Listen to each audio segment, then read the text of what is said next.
fucking matchman, and like this tornado just like swept through the middle, just destroying everything. Like, coming through, bitch! But let's do this. Let's go do some funny shit in this game today. We got a full crew, you know. Everybody regroup! Right, Anima? Well, actually, you know what? We're literally Battlefield friends right now, okay? We're BFFs. Okay, we've got the engineer, we've got the assault, okay? We've got the medic, okay? And we've also got the noob!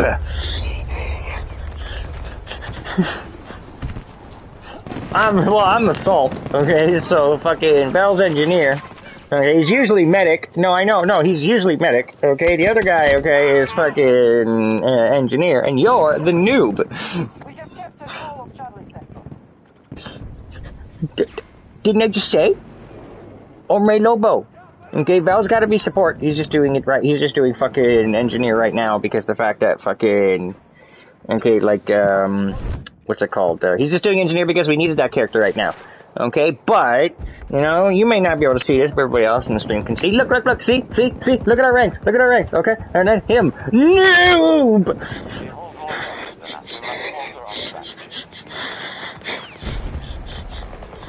I'm coming to get you, noob.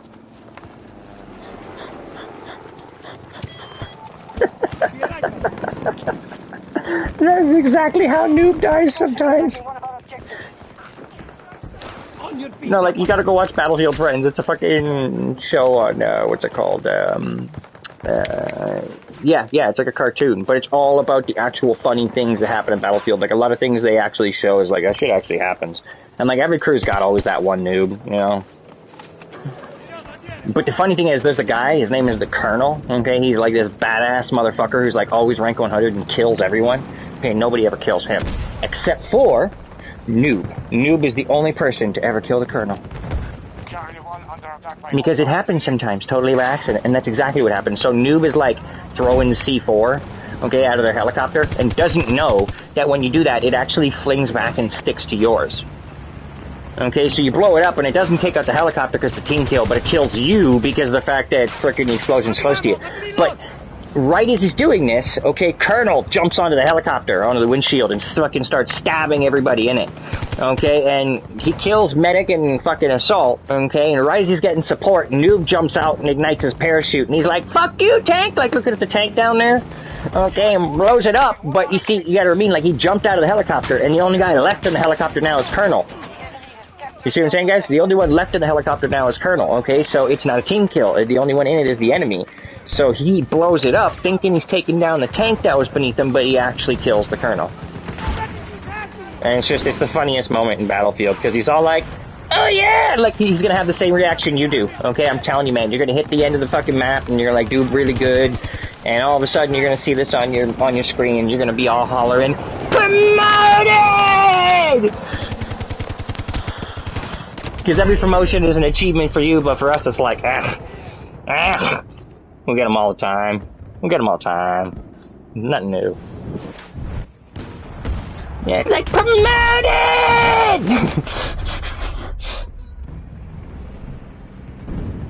And how you reckon, and then they got the hidden Colonel, and that one's just the funniest. Yeah, I know, I gotta get my head in the game. Let's do this. Enough of the comedy. Oh, Omre Lobo's in the helicopter. Let's get in there with him. We'll go support him over here. I'm gonna switch to passenger. Oh shit, I can't. I got no repair factor. Okay, I'm jumping out. Die, motherfucker! Aerial paratroop! Ah, shit, he got me. I was like such a badass entry too. If I just gotten him, but I just fucking gotten him. Okay, let's go to Charlie 1. We got pushed back at Charlie 2. Spawn in on Anima.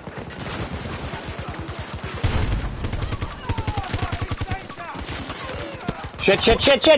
Target front! Ah, fuck, I noticed something the last second. Are we all dead? Damn. We just got our asses clapped. Like, everybody just like, slap! How you doing, buddy? I don't know. But I thought, I gave it a try. It's not my fault!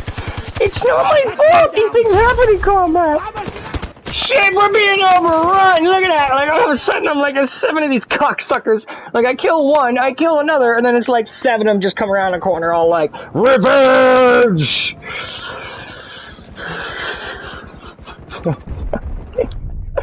Just look at all these cocksuckers, like, damn! Spawning back at Charlie 1 before we totally lose the objective. Charlie 1 is not secure. Shit, we lost the objective. Push up, men. Enemy has occupied a new... No, spawn on me! Shit, don't spawn on me! Don't spawn on me! Yeah, it's like the same thing as last time. I shoot at one, and it's like, ah, how you doing, motherfucker? And you know, I just unlocked this gun, having like all this fun, okay, with it right now, real quick, because nobody was really using it, not a single fucking person. And now all of a sudden, like everyone fucking has it. I'm just kind of laughing. I'm like, does this show how I really am the average player? Because like I unlocked it around the same time as the mass majority. Like, go figure. What is going on? I do not know. This is the definition of Battlefield. It's like earlier, okay? Did we ask for a fucking twister to rip through our objective? No, but it happened. Definitely fucking happened. We're all just like, what is going on, man? Where's this, like, strong wind picking up from? Oh, shit. Twisters!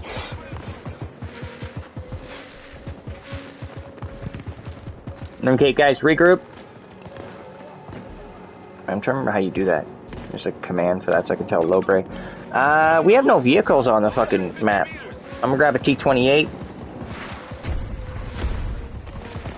Putting a T-28 down over here. Come on, guys.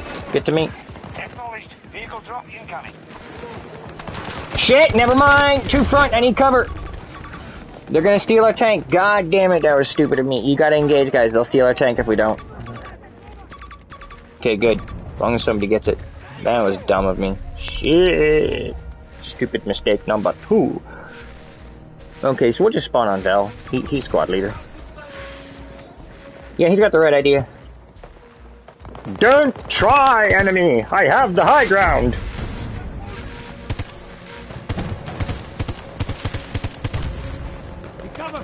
Okay, close range engage, watch out. Target coming up. 130 meters. Switching to XM8. XM distance mark. Hostiles have the advantage. We must keep this balance. Oh, I didn't get a hit there. Should have hit him. I think we got sniper fire incoming. Not sure. Yeah, target's marked.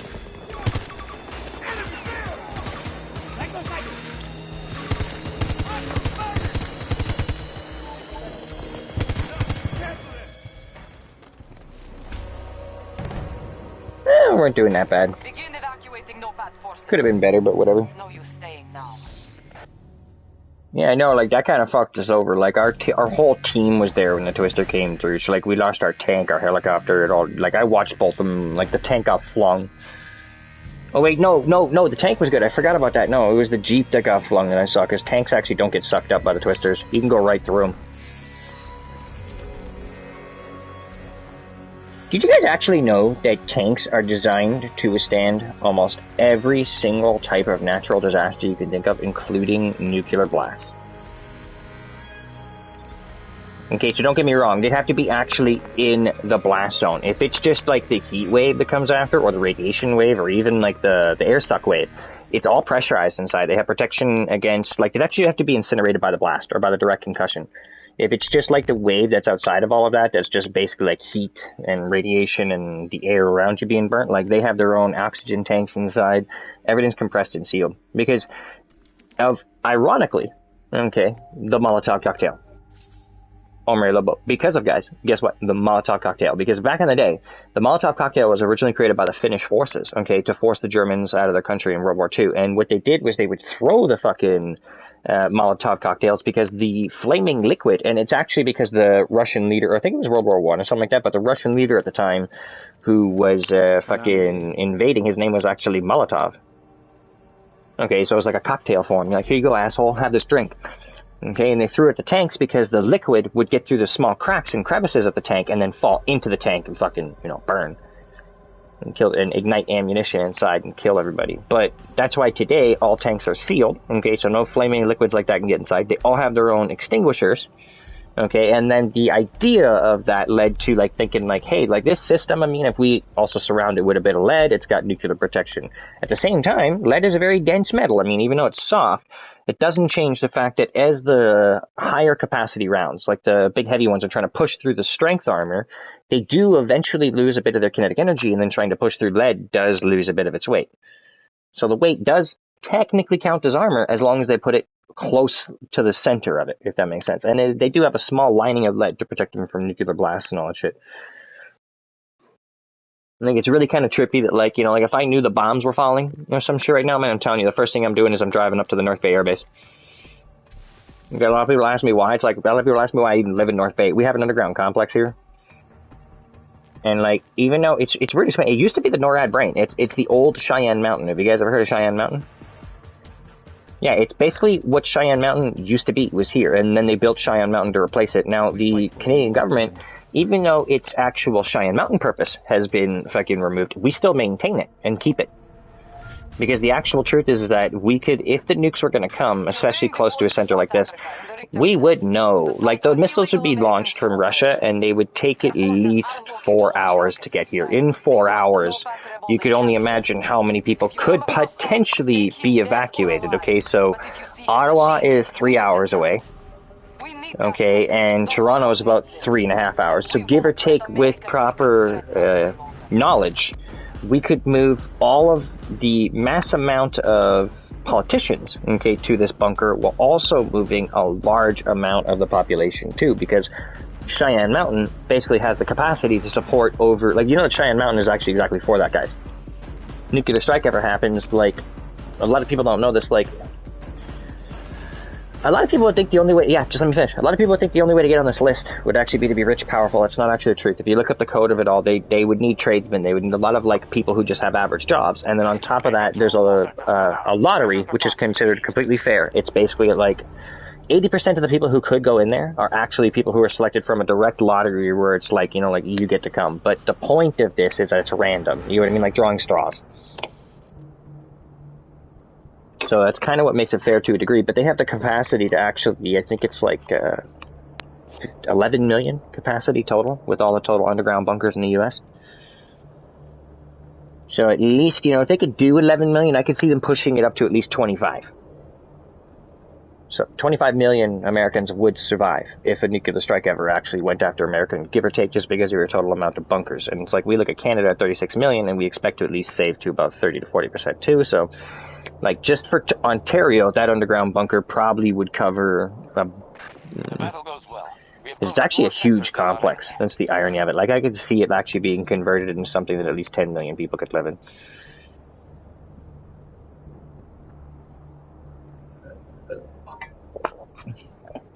And people don't think that's possible, but hold on. Battleship in World War II. How many men do you think were on it?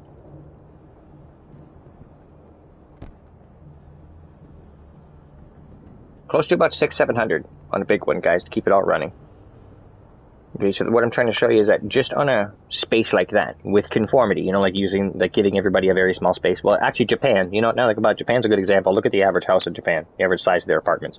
Okay, now I'm not dissing them. I think it's fucking amazing that they've actually been able to engineer things this way, considering their land mass populational density. But they have a huge population. Okay, and that's what pushes their entire economy. But what makes it so amazing is that they're actually comfortable just living in a space small enough to exist. Like, have you guys ever seen Tokyo Drift?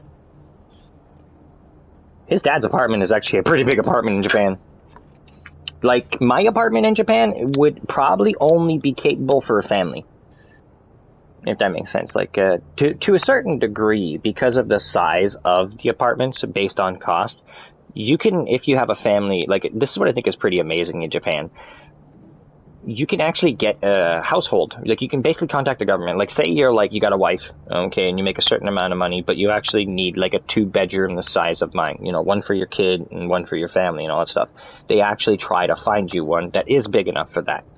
So it's like, even though an apartment my size would actually be considered, like if you were just a single guy, you'd have to make quite a bit of money to be able to afford a place like this. But if you were a family that needed it based on necessity, the government would allocate that to you. So they actually have one of the best, like, what's the way to explain it? Like, you know how, like, there's rent-geared income for governmental and provincial housing? Or state housing, I guess you guys would call it?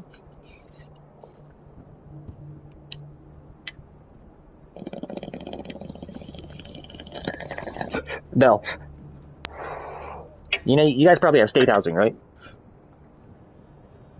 Like, in the sense of where it's basically, it's not that you're poor, it's just, it's a family, like, give you an example, like, it's a single mom, single dad, or it's even two together, but they don't have, you know, the best education or even the best job. Like, some people could have good educations and just not good jobs.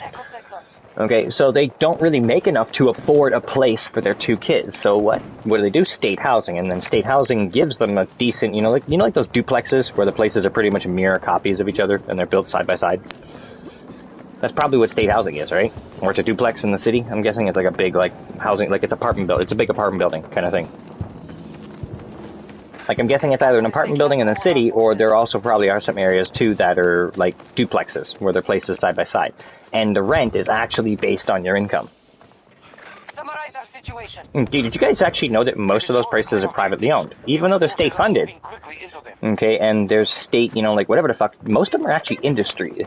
It's kind of, like, the funny truth of where a lot of people don't notice where industry does help us and does aid us, in a sense. And it's basically that a lot of those places are actually owned by, like, real estate companies and all that stuff, where they do know for a fact that if they're an established real estate company, okay, they can buy a duplex, they can build a duplex like that out of just their profit. They don't get to take a loan on anything, you see what I'm saying? Okay, so even if it's geared to income, based on being able to afford and build it, and especially in large amounts, what they really more want is just guaranteed, what's it called, like a guaranteed tenants. People are going to live there for years and make it their home. Like my landlord here, okay, I pay $850, okay, and there are other people in this building because of how much rent freaking went up, okay, that's almost like $1,200 here. Okay, and I thought my landlord was being a little bit of a douche because it's that high. But there was a family that moved in about 3 years ago, and they were paying about that much. They went to the landlord, and he actually told me this. He's like, the truth is, people just don't understand it well enough. And they told him, like, hey, like, rent's starting to come down soon, and, like, yeah, we like our 2-bedroom, but we found a house for the same rent you're charging us. And then he straight told him, like, what if I gave you, like, how, and they proved this to him. They showed him that, like, yeah, they were able to get a 2-bedroom house, basically, for $1,300. I see them. Just give me a second, I'll come get you. I just gotta deal with them first. I ran out of rounds. This thing only has 20 in the chamber? That's fucking cheap. Reloads quick. Give it that. Did he get you? Okay, he didn't. Okay, we're good. Coming to get you. This fight is not done with you yet. Okay, so in essence, I'm trying to explain this simply. A lot of these places, they produce their profit, okay, simply from the fact that they get guaranteed tenants this way from state housing. See what I'm saying? Yeah, they're shooting at him again. Back up. Back over here.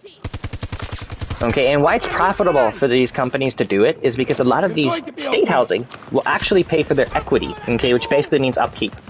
Okay, like how much money they need to make just to keep their money and like to keep their business going.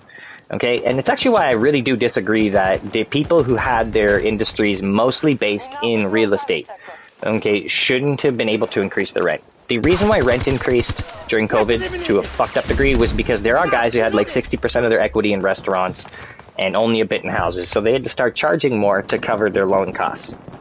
Okay, but then you look at my landlord, and don't get me wrong, he's not, not all of them were like him.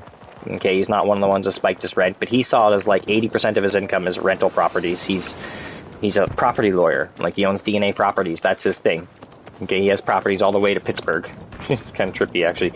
So he actually brought his rent down to a certain degree. He still put it based on the market, but he wasn't being spiking or anything like that. And he has a lot of geared to income stuff.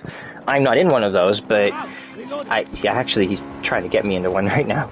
Okay, so I'm not in one of those, but where it became this thing's base, I just noticed this too, this thing's base, iron sight is a dual.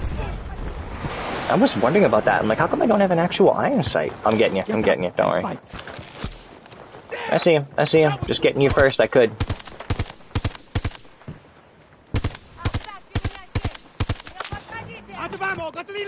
Multiples right there, watch out. You're not clear. Got him.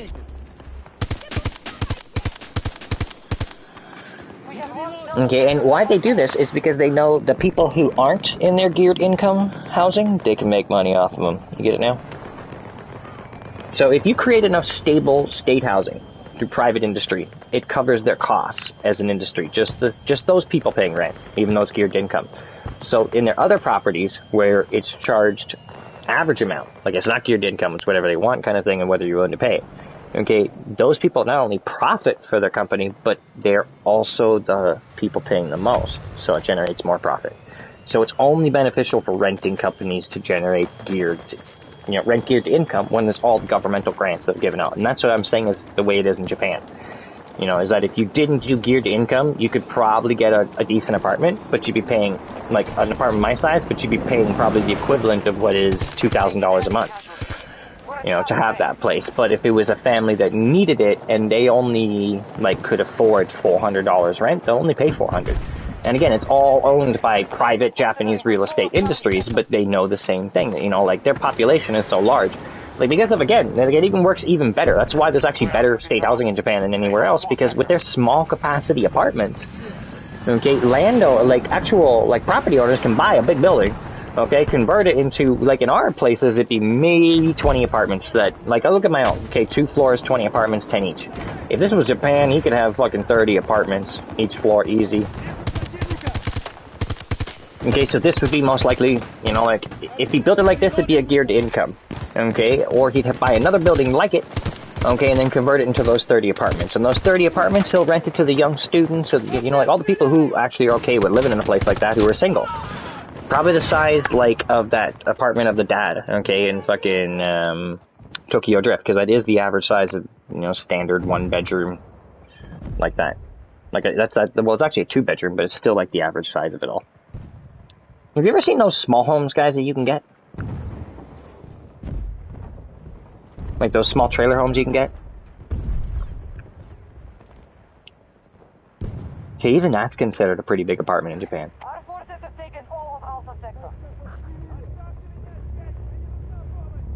That is the simplest way I can explain it. Is that if you look at that guy's apartment, it is about the size of one of those small apartments.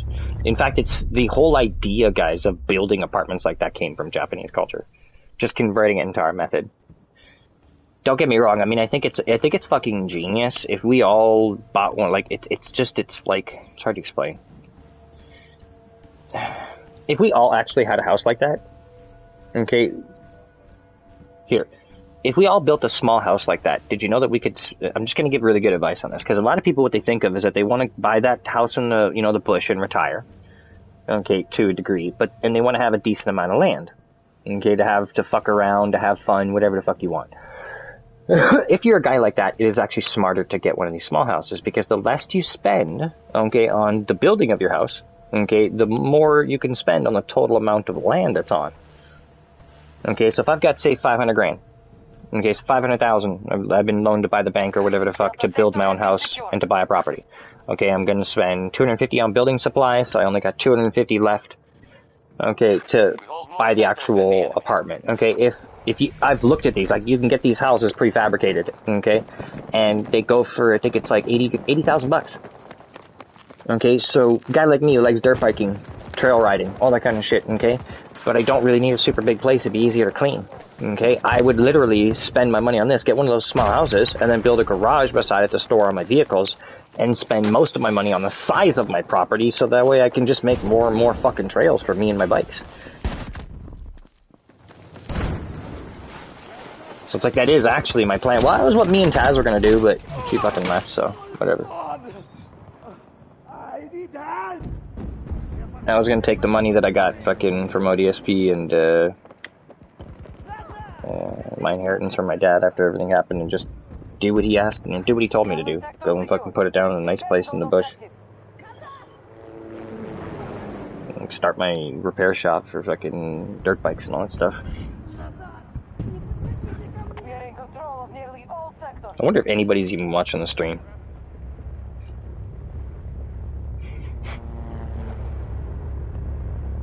No.